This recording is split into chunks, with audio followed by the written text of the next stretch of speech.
Good morning friends. I hope आप सब अच्छे होंगे।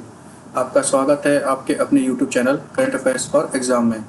चलिए आज दिनांक 29/5/2024 की प्रश्नावली शुरू करते हैं।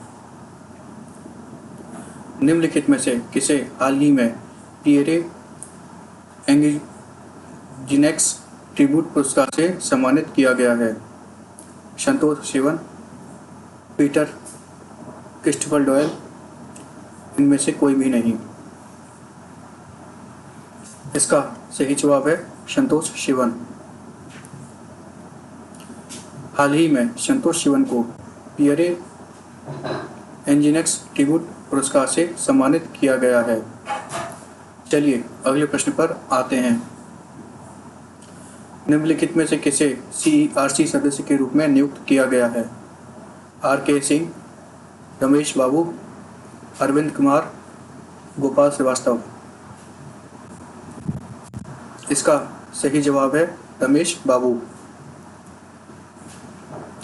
हाल ही में रमेश बाबू को CERC के सदस्य के रूप में नियुक्त किया गया है।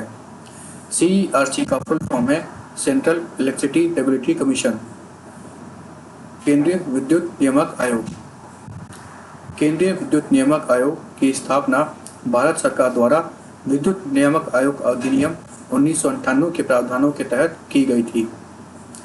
CERC भारतीय बिजली क्षेत्र के केंद्रीय नियामक आयोग निकाय है जो विद्युत अधिनियम 2003 द्वारा अनिवार्य किया गया है। आयोग में एक अध्यक्ष और 3 सदस्य शामिल हैं। जिष्णु बरुआ CERC के अध्यक्ष हैं। चलिए अगले प्रश्न पर आते हैं। संयुक्त राष्ट्र शांति रक्षकों का अंतर्राष्ट्रीय दिवस हर वर्ष कब मनाया जाता है? When is International Day of UN Peacekeepers observed every year? 26 मई, 27 मई, 28 मई, 29 मई। इसका सही जवाब है 29 मई। संयुक्त राष्ट्र शांति रक्षकों का अंतर्राष्ट्रीय दिवस हर साल 29 मई को मनाया जाता है। कांगो लोकतांत्रिक गणराज्य में संयुक्त राष्ट्र स्तरीकरण मिशन के साथ सेवा करने वाले भारतीय शांति दूत नायक धनंजय कुमार सिंह को मरणोपरांत प्रतिष्ठित डैग हैमरजर्सगोल्ड पदक से सम्मानित किया जाएगा। डैग हैमरजर्सगोल्ड मेडल की स्थापना दिसंबर 2000 में की गई थी। इसका नाम संयुक्त राष्ट्र के पूर्व महासचिव डैग हैमरजोल्ड के नाम पर रखा गया है। संयुक्त राष्ट्र शांति रक्षकों का अंतर्राष्ट्रीय दिवस 2002 में संयुक्त राष्ट्र महासभा द्वारा स्थापित किया गया था। वर्ष 2024 के लिए संयुक्त राष्ट्र शांति रक्षकों के अंतर्राष्ट्रीय दिवस का थीम है fit for the future, building better together. चलिए अगले प्रश्न पर आते हैं।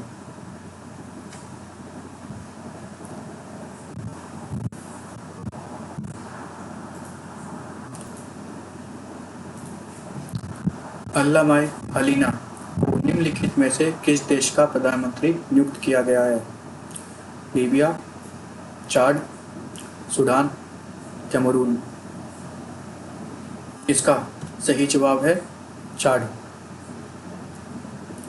अल्लामा हलीना को चाड का प्रधानमंत्री नियुक्त किया गया है। चलिए अगले प्रश्न पर आते हैं। संयुक्त अरब अमीरात के राष्ट्रपति शेख मोहम्मद बिन जायद अल नाहयान ने किस देश के राजदूत को प्रथम श्रेणी स्वतंत्रता पदक से सम्मानित किया है? Spain, Poland, Ireland, Paraguay. इसका सही जवाब है पैराग्वे। हाल ही में संयुक्त अरब अमीरात के राष्ट्रपति शेख मोहम्मद बिन जायद अल नाहयान ने संयुक्त अरब अमीरात में पैराग्वे गणराज्य के राजदूत जोश अविलो को प्रथम श्रेणी स्वतंत्रता पदक से सम्मानित किया है। चलिए अगले प्रश्न पर आते हैं।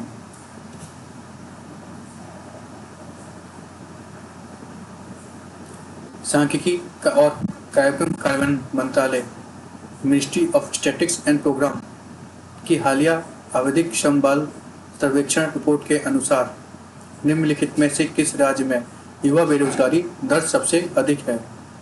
उत्तर प्रदेश, मध्य प्रदेश, केरल, कर्नाटक। इसका सही जवाब है केरल।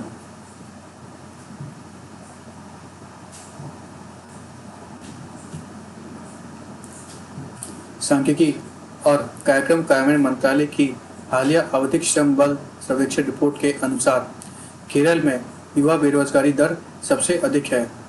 इसे इंग्लिश में पढ़ना इंपॉर्टेंट है, इसलिए इंग्लिश में पढ़ रहा हूँ। According to ministry of statistics and programme implementation recent periodic labor force survey report Kerala as highest young unemployment rate। Kerala में 15 से 29 वर्ष के युवाओं में बेरोजगारी दर सबसे अधिक है, जो चौथी तिमाही में 31.8% है।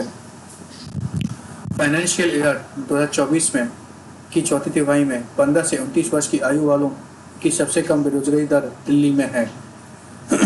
चलिए अगले प्रश्न पर आते हैं। निम्नलिखित में से किस देश में हाल ही में बर्ड फ्लू का पहला मानव मामला सामने आया है? ऑस्ट्रेलिया, यूके, यूएसए, चीन।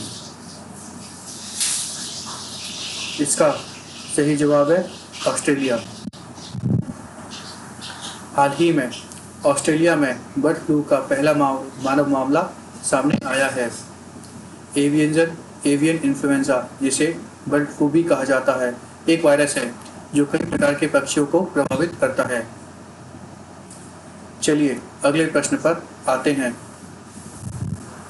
हाल ही में निम्नलिखित में से किस राज्य सरकार ने आउटसोर्स सरकारी नौकरियों में महिलाओं के लिए 33% आरक्षण अनिवार्य कर दिया है? केरल, आंध्र प्रदेश, कर्नाटक, तमिलनाडु। इसका सही जवाब है कर्नाटक। हाल ही में कर्नाटक राज्य सरकार ने आउटसोर्स सरकारी नौकरियों में महिलाओं के लिए 33% आरक्षण अनिवार्य कर दिया है। चलिए अगले प्रश्न पर आते हैं। हाल ही में किस हवाई अड्डे की जीरो वेस्ट टू लैंडफिल प्राप्त करने वाले भारत के पहले हवाई अड्डे के रूप में सम्मानित किया गया है? विजयवाड़ा अंतर्राष्ट्रीय हवाई अड्डा, गया हवाई अड्डा, चंडीगढ़ हवाई अड्डा, त्रिवेंद्रनाथपुरम हवाई अड्डा। इसका सही जवाब है त्रिवेंद्रनाथपुरम अंतर्राष्ट्रीय हवाई अड्डा। त्रिवेंद्रनाथपुरम अंतर्राष्ट्रीय हवाई अड्डे को जीरो वेस्ट टू लैंडफिल प्राप्त करने वाला भारत का पहला हवाई अड्डे के रूप में सम्मानित किया गया है। हवाई अड्डे ने 99.5% कचरे को लैंडफिल से हटा दिया, जिसमें 100% प्लास्टिक और नगरपालिका ठोस कचरा भी शामिल था। यह सराहना भारतीय उद्योग परिसंघ अर्थात कॉन्फेडरेशन ऑफ इंडियन इंडस्ट्रीज के सतत विकास उत्कृष्टता केंद्र के द्वारा की गई है। चलिए अगले प्रश्न पर आते हैं। हाल ही में सन फार्मास्यूटिकल ने निम्नलिखित में से किस देश में नई फैक्ट्री का उद्घाटन किया है?